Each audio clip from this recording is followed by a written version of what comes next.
So I know that it's not Father's Day right now, but this recipe is amazing, and I didn't really know what else to call it. Typically it's made with bacon and cheddar, and so I could call it like a cheesy bacon dip, but I'm not using any actual bacon because I don't eat pork. But this recipe was one that was really popular in my high school years. I went to a church, and every year on Father's Day they would have like a brunch table with like meatballs and sausage links and this dip, and they would serve it with crackers or pieces of bread, chips, whatnot. And it was super good, and it was always the hit of the table. It always went the fastest, and I thought I would make it for you today. I haven't had it in so long, so I wanted to make it and taste that goodness again. So normally it's made with bacon, like I said, but we are going to use turkey bacon and some turkey pepperoni and pastrami. So I'm just chopping all that up. And I'm adding 2 ingredients, which are onion and garlic. And we're just going to chop up the onion. You can chop it up however you like. And then we are going to mash our garlic. And I got this new garlic masher, and at first I thought it kind of really sucked, but it turns out it just works best when you do 1 clove at a time. But if you do more than that, they all kind of just smash on there. They don't really come through. It's weird. And it also takes like a lot of pressure, so I have to use like 2 hands to do it. I'm so weak. Anyway, it's interesting. I think it kind of goes through the garlic pretty fast, but it is a lot of hard work. So I don't know if you guys want to link to one of these, off Amazon or something. It's definitely different and interesting. I'm not sure if I would recommend it or not, but you can see here just how it works. Just kind of scrape the garlic out of the middle there. And I think it went through the whole batch pretty fast, but I don't know. Interesting little gadget. Then we're going to come over to the stove and add our onion and garlic to a frying pan. And we're going to add a little more oil and some salt and pepper.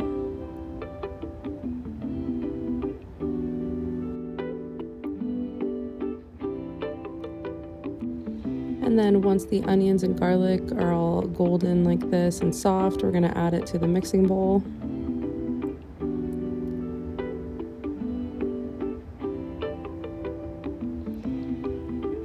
And we're going to add a little bit more oil to the pan, and we're going to fry up this meat, this overly processed meat. And I just have my small frying pan clean right now, so we're going to do this in 2 batches.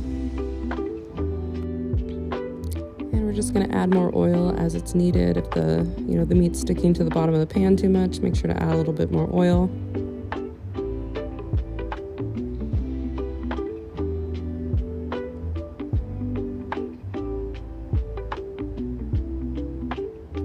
On to the second half.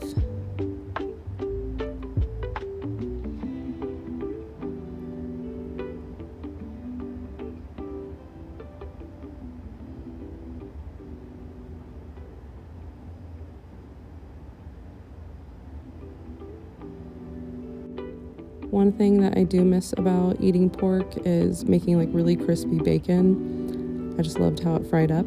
But anyway, now we're gonna move on to the cheese. I've got this rustic red cheddar. You can use kind of whatever cheeses you like. Just make sure that they are cheeses that melt well.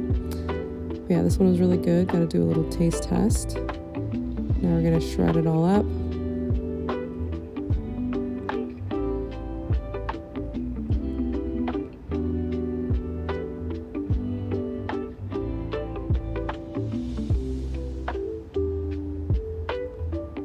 And then I'm going to use some Colby Jack cheese. And just chop off a chunk of that. Shred it up.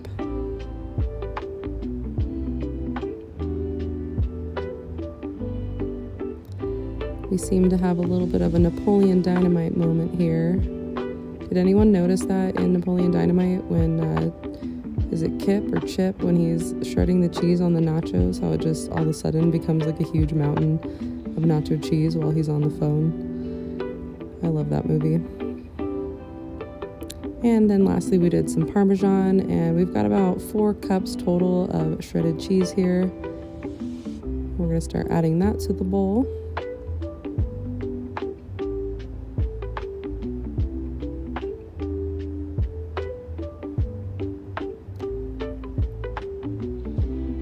we've got our first cup, our second cup, our third cup, and cup number 4. And there is a little bit still left on the cutting board. We can just throw that in there too. And then stir all that together.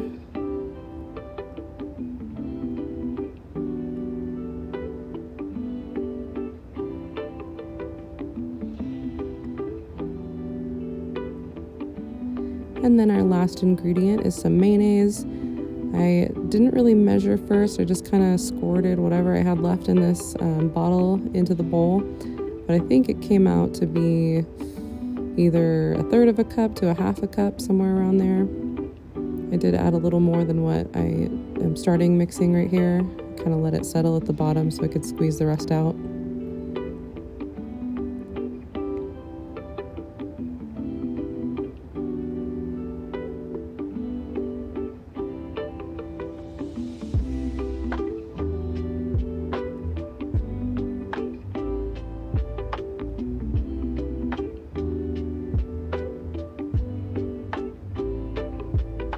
It's looking pretty good, or pretty terrible depending on who you ask. It really looks like crap, huh? But it tastes amazing. Now we're just gonna add that to a little baking dish. I got this cute one at Rayleigh's the other day. It's like perfect for cheesy dips. Just press it all down. And now it's ready to go into the oven. I have the oven going at 425 degrees, and we're gonna cook this about 15 to 20 minutes. We just want all that cheese melted and bubbly. And while we do that, we're gonna make some garlic bread for dipping. You don't need to use garlic bread. You could use crackers or chips or something.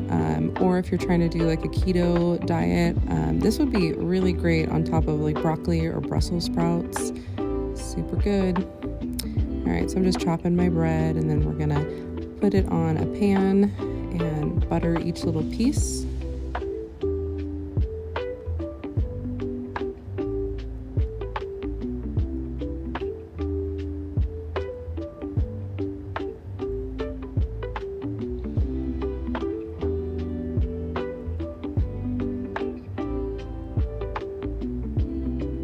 And then we're gonna do a little bit of sea salt.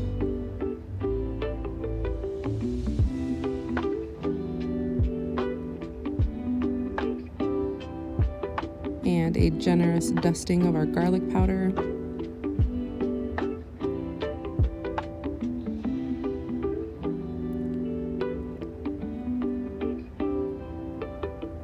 And we're gonna pop that in the oven right next to our cheesy dip until they're golden brown, like so. And there's our beautiful dip, all nice and bubbly. This is gonna taste so good. Alright guys, that's the video. I hope you enjoyed it. If you did, please give it a thumbs up. Make sure to share it with your friends. I love seeing all the statistics on my Creator Studio app about my likes and shares and comments, all of that good stuff. And if you made it, let me know in the comments. What did you pair it with? How'd you like it? Any suggestions that you would add or take away to make it even better? Alright guys, I enjoyed making this so much, and I enjoyed eating it. It was delicious. So I will see you guys in the next video. Thanks again so much for watching.